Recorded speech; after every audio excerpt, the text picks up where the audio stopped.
What do you call it when we do a video about fixing a car and then we figure out that we haven't fixed it? It's not as bad as it sounds. I fixed it, it's just got a different problem now. Yeah. Right, let's get through the intro.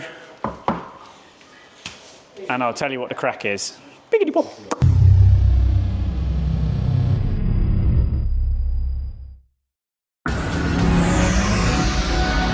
So this is the RS5 that liked to idle like it was on anti-lag. Yes. Biggity bop. And it runs lovely. Dav, if I show you.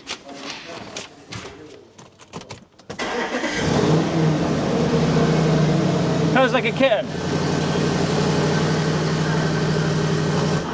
The problem did arise at MOT where it failed for emissions and it failed on running too rich.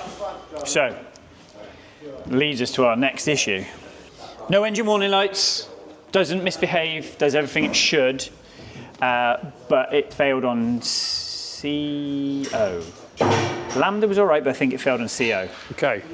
Yeah, failed on emissions. So brought it back, no error codes, runs and drives lovely, but the short-term fuel trim is minus 25% on both banks. So it's pulling out 25% fuel. Now, these work on, they're not MAF based, so they don't have mass airflow sensors. They run on manifold pressure. So that's what's called the load axis. So that means on your fueling graph, on your fueling chart, can I do touch paint? This would be amazing. If this works in touch screen, mate. This would be impressive. If this is it, honestly, if this works, this is the new. Oh. This is taken, how many years? mate. Jace, thanks for my new tool. Where's old new tool? Yeah. Jace Snap-on, check him out. Right. Mate. What do you want? All right. I got touchscreen drawing. Can you guess what I'm drawing? Boobies? No.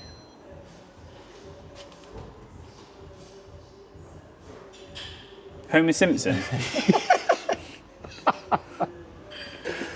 Hey. That is a very, very early Matt Groening Homer Simpson. You're wasted in your job here. Now I just got to undo a load of stuff. Undo. Right. Right. So we go RPM. Honestly, this is a game changer, Dan. This has completely cheered me up. I'm glad. Ready or not, here comes science. It might be giants, here comes science. And that's manifold absolute pressure, Matt, right? So, on a naturally aspirated car, it'll only ever be vacuum. So that is 1,000 millibars, yeah, and that's 0. So that's absolute vacuum, and that's atmospheric. Yeah. Okay, because it's manifold absolute, not gauge. So absolute is, we are currently sat at 1 bar absolute. So when you make a bar of boost, it's a bar of boost, it's 2 bar absolute. Okay. Yeah? So this is manifold absolute pressure. So it's 1,000 millibar is right now where we are, give or take 20 millibars depending on sea level, all the way down to a perfect vacuum, which is 0. So when a car's idling, it's normally sort of 300 to 400, so it's around here. Yeah? So we'll never use, I feel like Jamie Carragher or Rio Ferdinand on Sky Sports doing football analysis. Yeah? So we'll never use that part of the table. Right. Okay. Then you've obviously got RPM. So you go 1,000 RPM, 2,000, 3,000, Yeah. 4, like so, right? So if we just then split our table up. Now, normally then you look at like a Motec ECU and they'd be, for example, you can set it to what you want, but they'd normally be then done in either 200s or 250 RPM increments. Yeah. Yeah? You all right, boys? Yeah? Like that, like that, like that, like that, like that, like that. Each are out Andre from HP Academy. If you do like tune in, go and watch his videos because he's amazing. Right? So now we've got our RPM at axes. Now we need our load axis to where you go. So obviously we said around 400 roughly is idle on an RS5. Yeah, so at 1000 RPM, which we said is here, right? At 1000 RPM, those two sites in vacuum dictates what fueling is. Okay, Yeah. so make up a number, I don't know, 9. So that could be then your injector duty cycle, which is a time-based value. It could be your, injector duty cycle is a percentage-based value on time, yeah? Or it could be, if you go old M800 Gold Box, it could be like pulse width, as in time, pulse width time, so like 1.2 milliseconds, something along those lines. So let's just say, for example, that is to get our lambda of 1, yeah, at idle, we need 9 parts fuel. Yep. Let's just call it that, let's just rough it out, right? So that should give us, in theory, a fuel trim of plus or minus 5. Worst case. Anything sort of, if you sit a car on short-term fuel trim and it's jumping between -5 to +5, I wouldn't freak out. Yeah, there's lots of variables in that. Mileage, age of the car, engine management system, boosted, naturally aspirated, your phone ringing. That's a constant variable in your life. Yeah, right? So, positive fuel is add-in fuel. So this is now based off the lambda probe. Yeah. The pre-cat lambda probe. Hey, 2 of us. It's mine now. High five. I have a chair. Right? That makes absolutely no sense if you have not watched the first 10 minutes of this video. Right?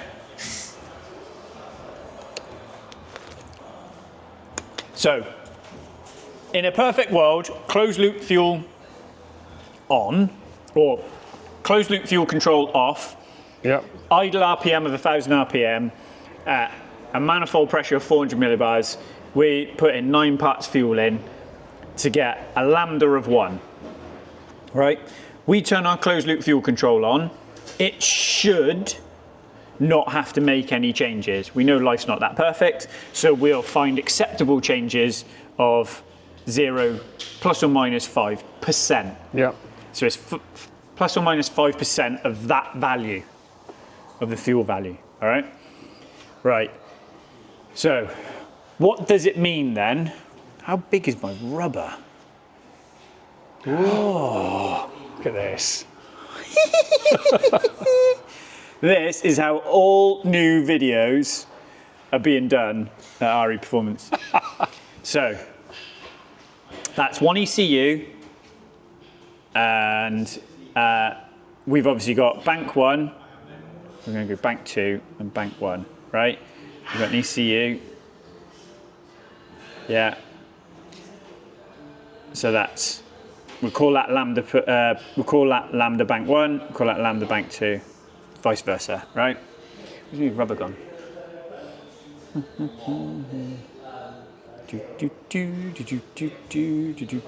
you remember Art Attack with Neil Buchanan? Yeah, no! Smoke it off, mate. This is what it's like. Right? So then we've obviously got the control out then for injectors. So closed loop fuel control is the ECU controls the injectors. So we're putting 9 parts of fuel in, right? And then our closed loop, our lambda probe before the cat is measuring the lambda in each bank, right? Then it's making an adjustment inside the ECU on what that fueling should be to reach our target lambda. So for argument's sake, we're just going lambda 1 on both banks, right? Right, so at the minute then, what would you say if I told you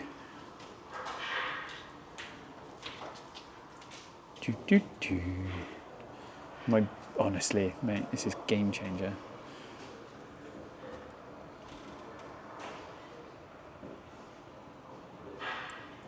if my 2 closed loop fuel trims are doing that. Yeah.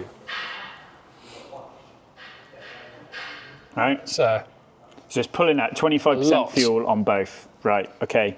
So let's start to think about it realistically again. Get my rubber back out. I think are really big. oh, look at that. Right? So let's draw the system. So we've got tank, yeah, filter with a return, because that's what controls the fuel pressure, yeah. Yeah. Then we go pump 1, pump 2. They're the DI pumps, yeah. Then we go 1, 2, 3, 4 injectors. 1, 2, 3, 4. They're bank 1 injectors, so 1 to 4, 5 to 8. All right. That's our fuel system basically Yep. on. Sorry, that's the fuel system on the V8. So the tank pump is duty cycled. And then the 2 DI pumps are duty cycled in a pair. Right. Then we've got, on the exhaust side of each, we've got 2 lambda probes. Right? Yep. And then this all goes to the ECU. Right. So what's going to cause both banks to read minus 25? It's unlikely that you're going to have a sensor fault, because if you are going to have a lambda probe fault, you would see it on maybe 1 bank or 2. Not ruling this out, of course you can have 2 probes gone down. Yep. Because if 2 incorrect probes have been fitted, because we know the history of this car, then of course that could be causing our problem. So maybe we'll orange that. Yeah, maybe, right? It's not a low pressure pump, because the car's running, it's making fuel pressure, and I've got a fuel pressure regulator that's giving me my lift pump pressure. Yep. Right? Now, I can affect my fuel pressure of these 2 pumps by unplugging them. So we're going to go into Otis in a minute and look at some measure value blocks, right? So I'm going to stand on a wobbly limb and say, I don't think it's the high pressure pumps like the RS4. Do you remember? That Yep. was the RS4. So I don't have a running lean problem, I've got a running rich problem, right? Do I really think it's an ECU? No, we know it's a new one, and we know, again, it's very, very unlikely that it's ECU may be mapped, but I'm still going to say I don't think it's an ECU problem, right? What we haven't taken into account here of 2 things in the system that I haven't put in is, I'm running out of colours, mate. Pick a colour. Purple, company purple, Go right? purple. So, FP1, fuel pressure sensor 1. Yeah? Yep. So that, we've been through this before. That is the low pressure system. So fuel pressure sensor 1 tells the ECU what fuel pressure is making. ECU tells the pump how much to run based on a duty cycle to create the pressure it wants here. So that's a constant loop. That's closed loop control on a lift pump, right? Then what I'm also missing is, and I've got to remind myself, I don't think it's 2 sensors like on the V10s. I think it's 1 sensor shared between the 2. So that's HP1. So that's a high pressure fuel sensor for both pumps. That does the same as low pressure. So that feeds back to the ECU, and now we've got, this is our high pressure circuit. Okay? Mm-hmm. So then the high pressure fuel sensor tells the ECU what pressure to run them pumps at, which is then controlled on the ECU then controls the injector duty cycle. But if that's on target, then there's nothing wrong. Yep. So if either of these are off target, there's nothing wrong. Right, so You could have a faulty a low pressure sensor, but the regulator's got a 6.5 bar break off in it. So it can never run more than 6.5 bar. Because people put shit fuel filters on R8s that aren't the new 6.6 or 6.5 bar regulators that come genuine. They put a crappy filter out of Euros or whatever on it, and then they get low fuel pressure issues. So I don't think it's a low pressure issue. If I'm gonna hedge my bets, I'm gonna say the high pressure fuel's too high, yeah? So either the sensors, that's my first thing. Yep. Is either the signal's wrong or the sensor's wrong, yeah? That is rubbish writing. Signal or sensor. Now we know on this car that everyone's dicked around with the wiring. Yep. Which is why I'm kind of going in first. That is even worse than my first drawing. There's a lot going on there. Makes complete sense when you watch a video. Yeah, you need to watch it from the beginning. All right. Go back to the start. Right, so we're just going to read fault codes out, and I'm going to look at live data. Now everyone's going to say, why didn't you use VCDS? I did. And VCDS doesn't have the channels labelled for high pressure target and high pressure actual labelled. It's got high pressure target labelled, but not high pressure actual. I want to see my high pressure actual and have a look at that. So this is what we're going to look at once it's figured out what it's doing. Right, okay. So we're going to select home test, CFSA engine, self-diagnosis, engine electronics, engine functions. So this is what I don't think is a pump. So we got 3 bar of KPA that's 3 bar in low pressure. My specified value is 30 bar, and my controlled deviation is near as damn it 0. So it doesn't tell me the value of what this pump should be running at. It just tells me what I'm off against on my controlled deviation. So if I go and unplug the 2 high pressure pumps, we'll see what those 2 values do. But I'm nowhere near what I was when I went to when it went to MOTES, when it went for MOT. Sorry, mate.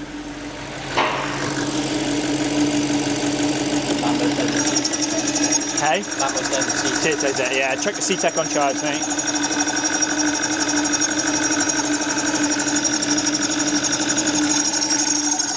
Right, so now I've literally turned off. Can you hear him screeching? Yeah, yeah. So they're now on the brakes.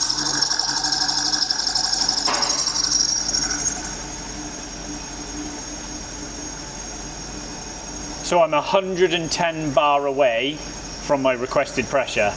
Yep. Yeah, so I'm on max pressure now.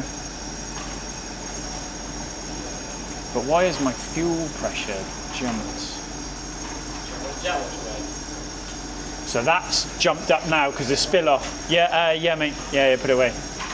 Or Cal, just take my van over and just jet wash it off. So so I'm at 14 bar now, low pressure. So yep. Because of the spill off.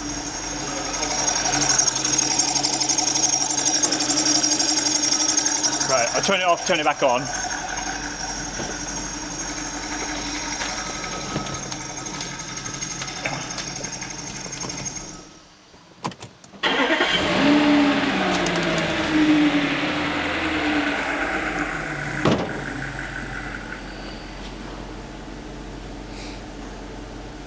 See, I'm back now.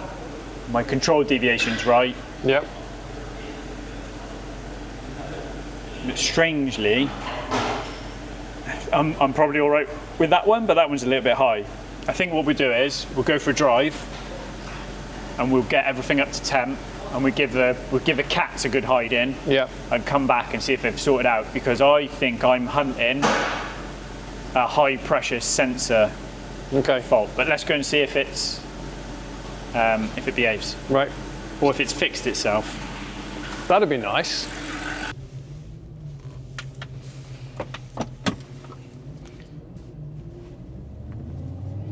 So what we could do is give it a, see if we can get the cats hot and then take it back for MOT, see if it passes. Yeah. But I still think something's wrong, because the other day it was just being an absolute nightmare. So I do think it's an intermittent fault. Just trying to... He wasn't stopping then, was he?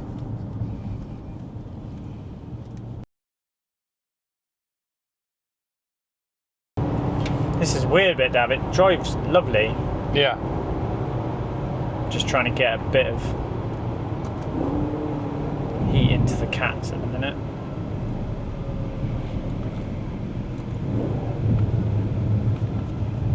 Got a stock exhaust system on this one. Yeah. I always like... Do you remember my one? The black one? Yeah. Yeah, I did like that. It was nice, that. Yeah, nice. I do like them. Yeah. I get why people, you know, slate them in a performance way, because you'd be quicker in a Golf R or something, wouldn't you? But it's still got the character to it, this.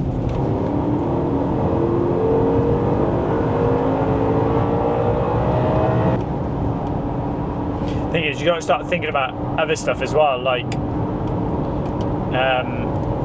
when did it, oil's at 100, when did it last have, because obviously he's had so many problems, when did it last have fuel?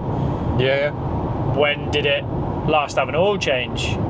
Because all these things can have an effect, because oil can carry fuel. So like, we drained the oil out of my R8 the other day, which used to be that twin turbo, and it literally came out like water. You know, so it's obviously where it's been stop start, it's been turboed, it's not been tuned right or whatever. Yeah.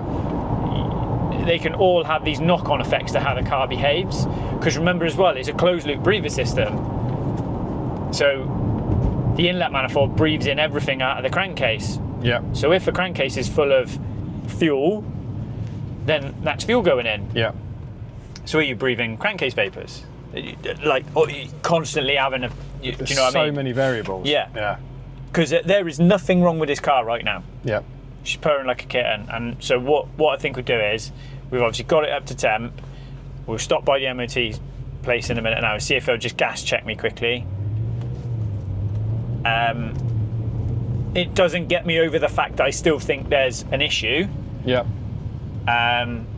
But then if it passes like it is now and proves to me that the car is right, it just has an issue that comes and goes, then I'll go back to the customer and go, look, I think our next step is pull the inlet manifold off, check the integrity of the wiring between the fuel high pressure sensor and the ECU, and put a fuel sensor on it as well, and then see how that does.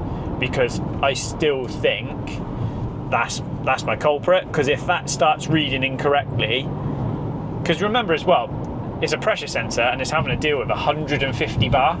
Yeah. So if it starts reading wrong, and it's reading wrong by 50 bar, you know, or if it reads 0, for example, if a fuel pressure sensor is reading 0, then it will just keep winding up the pump pressure and winding up the pump pressure to reach target pressure. Yeah. And then the closed loop control is going, I don't need this. Do you remember what we were saying about the injection period? Well, now it's not working at 30 bar, it's working at 130 bar. Yeah, yeah. So it's getting 4 times the amount of fuel injected for the same time period, because your pressure is 4 times as much. And then your closed loop control can pull enough fuel out to keep it within the trim limits, which is when you don't then get a warning light, but it's still not happy because it's still ultimately putting too much fuel in. So we shall see. Yeah, and this is part of the thing, right? Is that you sit there and you go, it's failed on emissions. Yeah, but the computer says it's fine. Yeah, well that's it, isn't it? Yeah. And there's guys out there that have gone into our trade and would literally just go, yeah, computer says no. Yeah. But you've got, this is why more not understanding the system you're working in is so important. And again, you know, for example, the Hurricanes or the R8s we tune on Motec, the help files inside ECU are so detailed that sometimes you haven't even got to plug into a car to understand what you need to change to get it to work, because you understand the strategy, you understand the variables you can change leading into that strategy, and yeah, there you go. Tuning a AMG GTR this morning, and I was making more power, but it was doing less than the dyno because the gearbox was like, whoa, where's all this torque come from? Yeah. It's pulling torque out. So now it's, you go, somebody who doesn't understand how the system works would go more boost, more ignition, more this, more that to make more power. It's not a power thing. Car's making the power because we can look with our tools at the transmission torque requests, how much torque the gearbox is asking to pull out, and you can see it. Yeah. And then you can also work out then by your MBT and your boost what power you should be making. And if you're on par with those ignition and boost numbers, you're like, right, okay, something else is going on here. So was there a workaround with the GTR? Yeah, it's just capping torque, mate. So now we got to just play with the TCU to let it make the power. But again, going back to twin turbo stuff, same thing. You can go and make all this power, but unless you lie to the gearbox the right way, that's why in Motec or Cyvex you've got estimated engine torque tables you've got to populate correctly. The gearbox is used to full power being 600 horsepower, and it asks for X torque reduction to make a gear shift. Yeah. When you're making 1200 horsepower, that X is the wrong number. So now you've got to lie to the gearbox, and also the number the gearbox sends to the ECU to reduce the torque to make a shift, you've got to apply a correction factor to or manipulate so your shifts are nice. Because if you turned around to the gearbox and said, "Hi, yeah, mate, we're making," it's not in horsepower, for example, but it's you're making 1100 newton meters of torque, the gearbox is going to go. Because they don't make that. Although I have decided, if the storage side and the vehicle logistics side takes off, mate, we need an absolute baller Amarok. Have you seen the new ones? I haven't, no. Oh. Yeah, I've seen... they're like a German Dodge. I've seen right. Dale's. Yeah. Is that a new one? Jason's Right, got the same as well. But they do like a Raptor version. Oh, mate, they are cool. Yeah, I just want to see if it goes through and I can get it retested.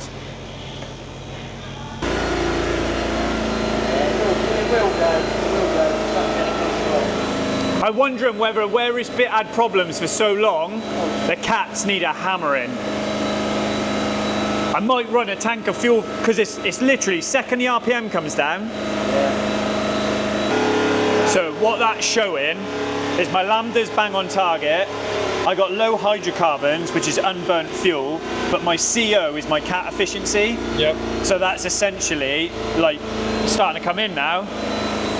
Then it rocks back up. So the CO is carbon monoxide, so that's the catalytic process at the back of the cat.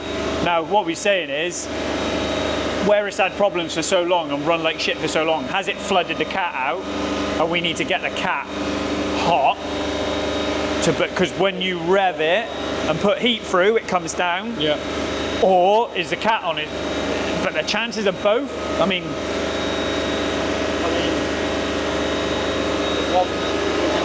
one per bank. There's one per bank. But when it was running like shit, was it only one side? Well, because that's both. What are you? You're that side. So if I go.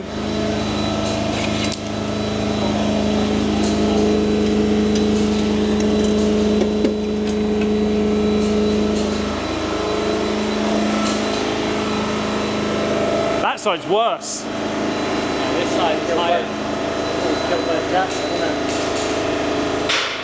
I mean, you can maybe replace this one and try. Yeah. Burn off the other. So left was at 300, and this one's, well, 800. Yeah.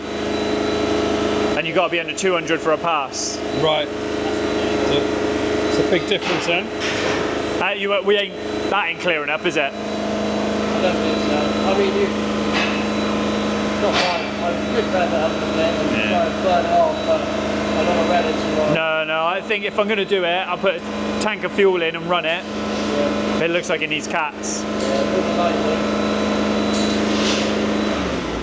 It's been like you've been bad too long. Yeah, pretty much, mate. It had so many problems for so long. So that's just wrecked the cats. That's what CO always is. Yeah. Hydrocarbons is fuel. Lambda's fuel regulation. Yeah. So whether you've got a rich mixture or a lean mixture. Yeah. Hydrocarbons, unburnt fuel, and then CO is essentially the catalytic process. Cheers, mate. Tells it, yeah. Tells me what I wanted to know.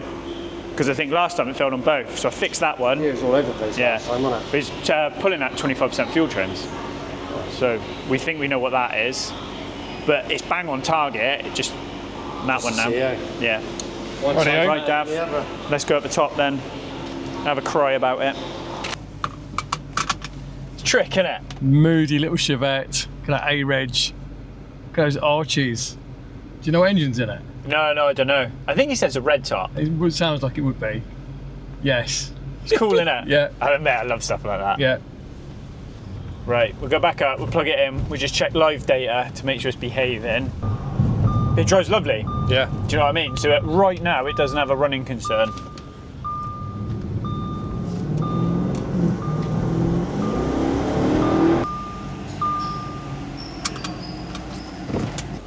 Right now, it's adding fuel, look.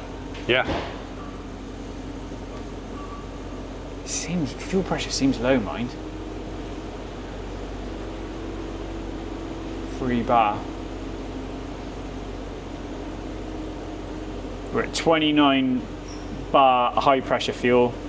We're bang on target. I wonder whether that's because the aircon's on.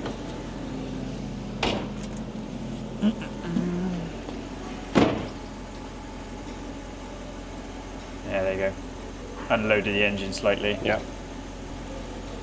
Right, so, well, do it yourself. High CO on MOT. We were mint on HC, weren't we? Yep. So we didn't have unburnt fuel. We were bang on Lambda. Yep. Just the CO.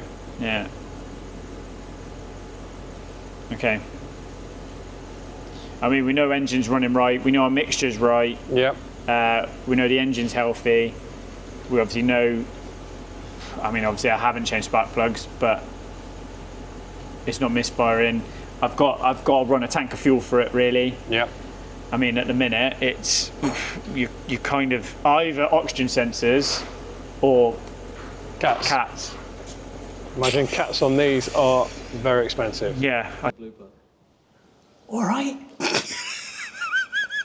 Welcome to my new home. Hey, it's even got bougie light in. You look at it. Da da da. Ambiance. Da da da da da. Start tilting as you slide down to the back. Literally love this thing. It is cool. This is the best smelling fiberglass in the world because it's my fiberglass. To be fair, when it comes out, when it's not mine. When it's your the bank's. fairings come out of Deo's. Oh yeah, it's lush, isn't it? Race bike fairings. Stop it. Ow, trailer. Ow. Bougie lighting. Look, bougie lighting switch. Nice. Disco lights It's inside. sad that Nathan's used it more than you have. Hey? Yeah, that's all right. That's what it's for. Right. Okay. Hello. He's gone. He's gone. Comment saying Rick fixed the tyre, so we have to stop using Nathan's Does it? car. Oh, it's not bad. Look, he's even got the floor protection device. Nice. Very impressed. Oh, ow! Oh, ow! Oh, ow! Ow! Watch the lip on the top. Thanks. That was a little bit of fun. RS5. I need to have a chat with the customer. Yeah. Oh, we were going to look at how much cats were, weren't we? I'll drop it in. All right. You drop it in. You let me know, and then I'll I'm forget going to to go and drop have it a in. cup of tea and some lunch. Okay, mate. Because it's lunchtime at 5:58. Right. I'm genuinely done. I'll see you That's it. later. Bah.